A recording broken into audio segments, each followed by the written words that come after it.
Literally 5-6 months ago, we didn't know that we'd be in the space that we are today. People at their desks clicking away on keyboards. A common sight in an office setting that wouldn't make you look twice. When this opportunity popped up, I saw the support we had, and I knew it was a risk worth taking.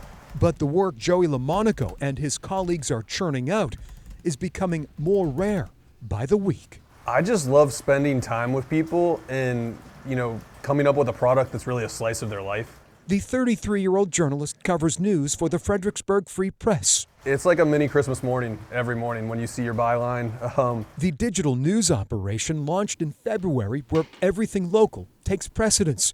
A team of 3 full-time journalists called the Bylines focuses on Fredericksburg, Spotsylvania, and Stafford counties. All of the stuff that you will see on fredericksburgfreepress.com is relevant to your community. The Free Press is bucking a disturbing trend across America. According to a recent study by Northwestern University, more than a third of the country's newspapers have folded since 2005. Journalism, capital J, nitty-gritty journalism, is about holding powerful people to account.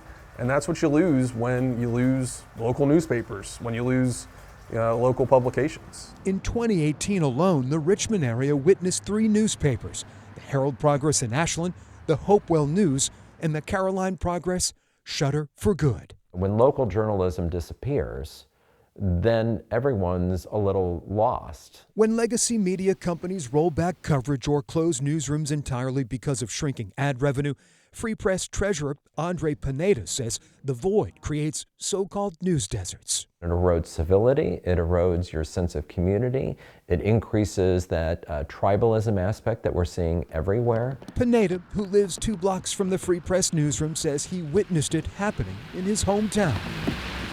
All of us bought into the concept of it. All of us gave our time and our monies to make it happen. When there is a will, there is a way. I truly believe that no matter what community you're in. When the Fourth Estate isn't watching, Free Press staff members say it can be dangerous for a democracy. It's a massive problem. Elected officials, government folks, people in charge of policy need to have another set of eyes examining what they do.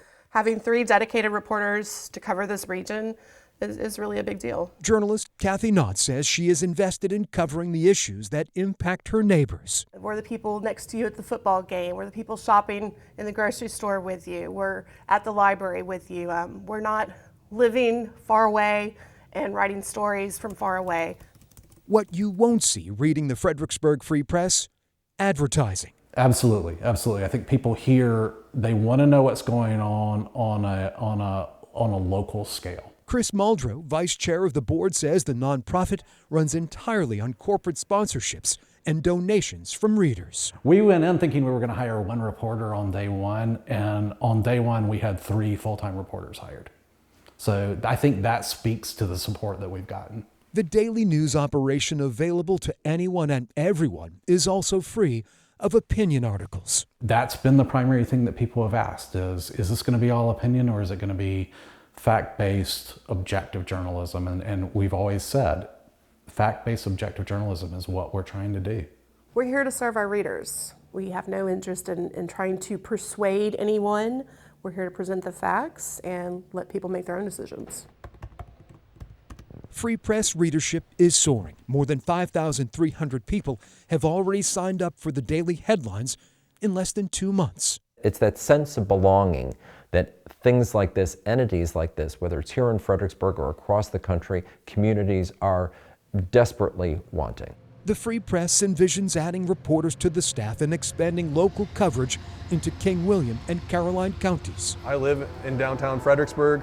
I hear that train whistle twice a day, when I wake up and when, I'm getting ready to put my kid to bed. For reporter Joey LaMonaco, he couldn't write a better tale. I think that we have kind of a diverse skill set as a news team that right out the gate here, we can fill some voids. The Fredericksburg Free Press, a remedy for a local news desert in black and white. This is a small town and you run into people that you work with. And if you're telling their stories and you're doing it the right way, that's a good thing. For I Have a Story, I'm Greg McQuade, CBS 6 News.